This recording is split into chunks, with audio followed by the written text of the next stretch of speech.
لقيت ابني بيقول لي يا ماما أنا عايزك توريني الرمان زي ما بابا بيعمل. تمام. قلت له إيه اللي أنت بتعمله ده؟ أنت مجنون يا واد، ده أنت ابني، في حد يعمل كده؟ معقولة؟ أنت أكيد كده حصل لك حاجة في مخك. قال لي يا ماما أنا عارف كل حاجة وعشان خاطري علميني. قلت له أعلمك إيه يا واد؟ وبعدين أنت بتتكلم كده كأن أبوه نازل شغله. طب أعلمك بقى لما يجي، أنا هحكي له كل حاجة.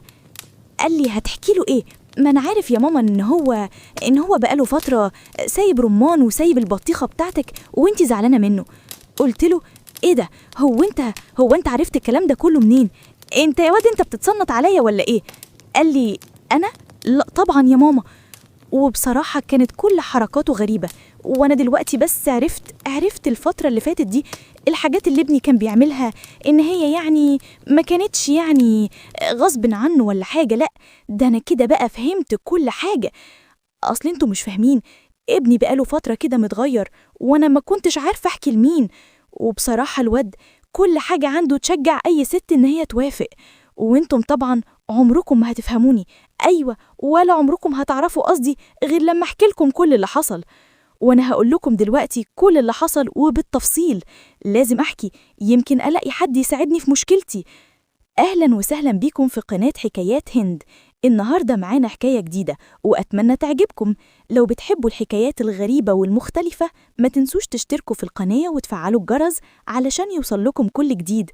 دلوقتي نكمل قصتنا ونعرف بقى الست أم رامي عملت إيه مع ابنها رامي، وإيه اللي وصلها للي هي فيه ده دلوقتي. ويا ترى رامي قام بالواجب وعمل كل الحاجات اللي هي عايزاها ولا لأ؟ لعلمكم أنا نفسي لما سمعت القصة دي بصراحة كده ما كنتش على بعضي، ولا حتى كنت عارفة هطلع واحكيها لكم إزاي. أصل الموضوع صعب الصراحة، ويعني فكرة بقى حوار يعني إن رامي ابنها عايز الرمان بتاعها ده حاجة تانية خالص. وأنا شخصيا لما عرفت القصة كلها ما كنتش مصدقة نفسي. هقولها لكم وانتم احكموا. أنا أم رامي، عندي دلوقتي في الوقت اللي أنا بحكي لكم فيه القصة ده 41 سنة وكام شهر، يعني كلها كام شهر تانيين وهقفل 42 سنة. أنا متجوزة صغيرة، كان عمري 16 سنة لما اتجوزت.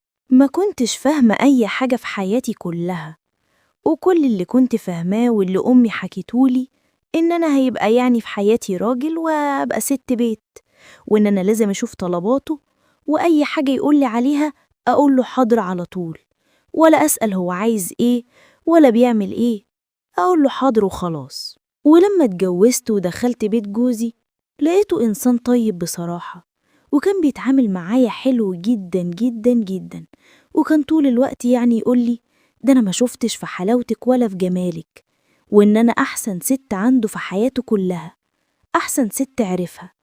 كنت بقوله هو أنت عرفت غيري؟ كان يقولي وبعدين بقى الراجل من حقه يعمل اللي هو عايزه، في إيه مالك؟ كنت بسمع الكلام واسكت، ما أنا أمي قالتني إن الراجل من حقه يعمل كل اللي هو عايزه. ومرت الأيام وهو كانت نوبة الجيتو في شغله، يعني ساعات بالنهار وساعات بالليل، لكن الأغلبية هو كان بيختار وردية بالليل، معرفش هو كان بيحب كده قوي. المهم أنا خلفت ابني واتلهيت معاه وما بقتش مركزة مع جوزي قد كده. لكن الحاجة الوحيدة اللي كنت مركزة فيها بصراحة يعني، وأنا بصراحة مش عارفة أقول لكم الكلمتين دول إزاي، لكن دي الحقيقة اللي لازم أقولها لكم من غير كسوف. وأنا الحاجة الوحيدة اللي كنت مركزة فيها هو موضوع العلاقة. كنت دايما أحب أبقى مع جوزي على طول، وكل شوية أقعد أكلمه وأقول له قد إيه أنا محتاجاله، وهو بصراحة يسيب اللي في إيده ويجي جري. وأنا ما كنتش عارفة أنا هفضل في الحال ده كده لحد إمتى. أصل انتوا مش فاهمين، الست مننا لما تحط الموضوع ده في دماغها ما تسيبوش أبدا، وتبقى كل يوم والتاني خلاص الموضوع بالنسبة لها زي الإدمان. يعني أنا أعرف إن في ستات حابة كده وحابة كده، مش طول الوقت يعني عايزة، لكن أنا ما كنتش عارفة إيه اللي فيا، لكن دي حاجة جوايا، أنا مولودة كده أحب الموضوع ده زي عينيا. وفضلت على الحال ده لحد ما ابني دخل المدرسة، ودخل كمان وصل يعني في الدراسة لحد تالتة ثانوي. وفي الوقت ده ابتدت بقى الخلافات بيني وبين جوزي تزيد.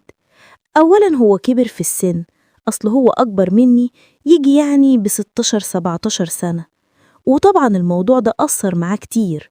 وتاني حاجة، هو كان طول الوقت في شغله، خصوصاً بقى إن نوبة الجيتو بتاعكو بالليل كان يحب قوي يروح شغله بالليل. وأنا طبعاً كست الموضوع ده ما يحلليش غير بالليل، أصل طول اليوم ببقى يعني في شغل البيت وبشوف اللي ورايا، ومش بفضى ولا أشوف نفسي ولا أشوف احتياجاتي غير بالليل. وأول ما يجي عليا الليل وما لاقيهوش أتجنن، ما أنا يعني هعمل إيه؟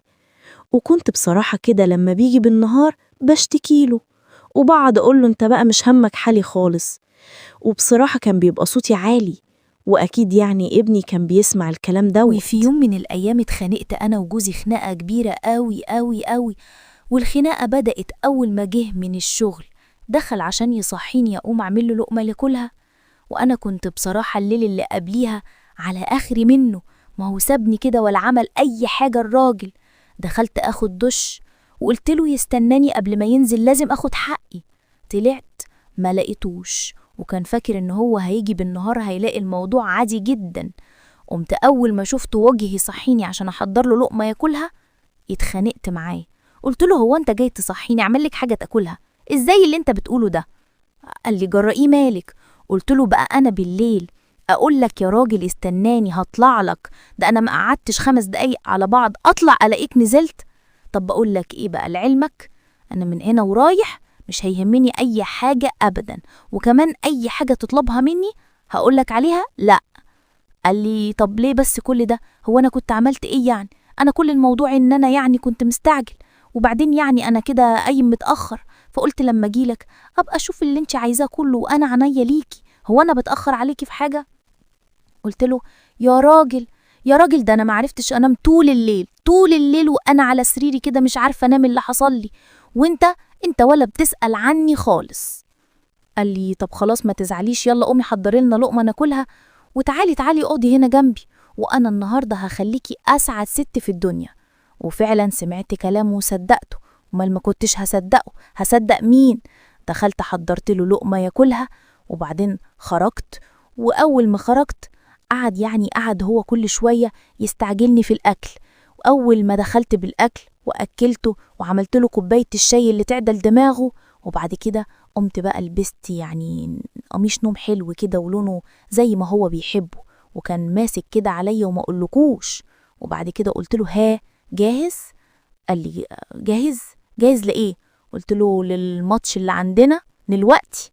لكن لقيته بيقول لي بقولك ايه، ما تطلعي جدعه معايا وسيبيني انام، اصلا انا مش عارف ابدا افتح عيني. قمت اتخانقت معاه بصراحه بصوت عالي قوي، وسبت له الاوضه وخرجت بره الاوضه، وقلت لنفسي أنا عمري ما هتحايل عليه، حتى لو كل يوم هقعد أنا أدي لنفسي اللي أنا محتاجاه، وأبدا مش هسأل فيه. والعبرة المهم إن أنا طلعت من باب الأوضة أتاربني في أوضته صاحي، وأنا كنت فاكراه نايم، لكن هو كان في أوضته وسمع كل الكلام اللي دار بيني وبين أبوه. أنا من غلبي دخلت المطبخ أخلص المواعين اللي في المطبخ وظبط الدنيا كده، وأنا واقفة بغسل الأطباق في الحوض لقيت ابني جه عدى كده من ورايا، وكان يعني بيعمل حاجة وأنا حسيت. أيوة، ما أقولكوش بقى على اللي أنا يعني جرالي والحاجة اللي جت فيا. قلت له إيه ده يا واد أنت، للدرجة دي يعني الخيار يعني معاك كتير؟ قال لي إيه ده يا ماما أنا مش قصدي. قلت له طيب اطلع بره المطبخ وما تدخلش هنا تاني طول ما أنا موجودة. وفعلا خرج ابني بره المطبخ، لكن بعد ما خلصت شغل المطبخ وطلعت قعدت في الصالة، الواد ابني كان قاعد بيتفرج على التلفزيون، لكن عيني جت كده بالصدفة واللي شفته ما كنتش مصدقة. تنحت كده وبلمته، ما كنتش عارفة أقوله إيه. الأمور كلها عنده قدامه، والمصالح كلها باينة قدامي، والدنيا بقى ما أقولكوش. قلت لنفسي يا لهوي، هو أنا فين من كل ده؟ معقولة ابني كبر كده وأنا مش واخدة بالي؟ ده كان لسه صغير، كنت بشيله على إيدي، وفجأة بقى راجل واقف قدامي، وأنا مش عارفة هو إمتى كبر ولا إزاي الأيام عدت كده بسرعة من غير ما أحس. قعدت ساعتها في الصالة والدنيا ساكتة خالص، حتى عقارب الساعة كنت حاسة إن صوتهم عالي. كنت بفكر في حياتي، في بيتي، في كل لحظة راحت وأنا مش منتبهة. يمكن لأني انشغلت، يمكن لأني كنت فاكرة إن كل حاجة تمام، وإن ابني دايما هيبقى الطفل الصغير اللي بيجري ناحيتي أول ما يشوفني. بس لأ، الزمن ما بيسيبش حاجة زي ما هي. كبر واتغير، وصوته بقى غليظ، وطريقته في الكلام بقت مختلفة. وبدأت أحس إن في حاجة في البيت اتغيرت، مش عارفة أفسرها، بس كانت واضحة في الجو، في الكلام، في النظرات، حتى في سكوته. في يوم كنت قاعدة لوحدي وهو داخل البيت، وشكله كان متوتر كده. قلت له: مالك يا حبيبي، فيك إيه؟ رد عليا بنبرة فيها حاجة مش مفهومة وقال: مفيش يا ماما، بس في حاجات كتير في دماغي ومش عارفة أتكلم فيها. وقتها قلبي وجعني، حسيت إن في بينا حاجز كبير، وإن ابني مش قادر يفضفض معايا زي زمان. رجع أبوه بعد كده واتكلموا شوية، بس برضه كنت حاسة إن في حاجة ناقصة. دخلت أوضتي بعد العشاء وقعدت أفكر أنا إمتى بعدت عن ابني كده. يمكن لما انشغلت في البيت، يمكن لما المشاكل بيني وبين أبوه خدتني عن كل حاجة تانية، حتى عن ابني اللي هو أغلى حاجة عندي. فضلت طول الليل مش قادرة أنام، ودموعي نازلة على خدي من غير صوت. كنت حاسة إني ضيعت منه حاجات كتير من غير قصد. تاني يوم الصبح ندهتله، قلتله: تعالى يا حبيبي، عايزاك شوية. قعد جنبي وبصلي باستغراب كده وقال: في إيه يا ماما؟ قلتله: أنا عايزاك تسمعني من غير ما تقاطعني. أنا عارفة إنك كبرت، وعارفة إنك بقيت راجل، بس مهما حصل إنت هتفضل ابني، وهتفضل أغلى حاجة في حياتي. أنا يمكن قصرت في حقك، يمكن ما كنتش قريبة منك كفاية، بس صدقني يا حبيبي، أمنيتك لسه زي أول يوم شفتك فيه. وشفت في عينه دمعة صغيرة كده حاول يخفيها، بس أنا حسيتها. قال لي: يا ماما، أنا كنت محتاج الكلام ده، كنت محتاج أحس إنك شايفاني، فهماني، ومش سايبة الدنيا تاخدني بعيد. ساعتها حضنته، وكل اللي جوايا من خوف وندم خرج في حضن طويل. كنت بدعي ربنا جواه إنه يرجع الزمن يوم واحد بس عشان أصلح اللي اتكسر. ومن اليوم ده بدأت أتكلم معاه كل يوم، نحكي لبعض، نضحك، نتكلم في كل حاجة كانت مسكوت عنها. لقيت بيتي بيرجع ينور تاني، ولقيت ابني بقى أقرب ليا من الأول بكتير. ومن اللحظة دي فهمت إن أقوى حب في الدنيا هو حب الأم، وإن الصمت ساعات بيضيع اللي بنحبه من غير ما نحس. ولما فتحت قلبي ليه رجع لي ابني اللي كنت خايفة أخسره. ودلوقتي بعد اللي حصل بقيت أقول لنفسي دايما: مفيش حاجة تستاهل نكتمها، طول ما في حب في أمل، وطول ما في صدق في حياة.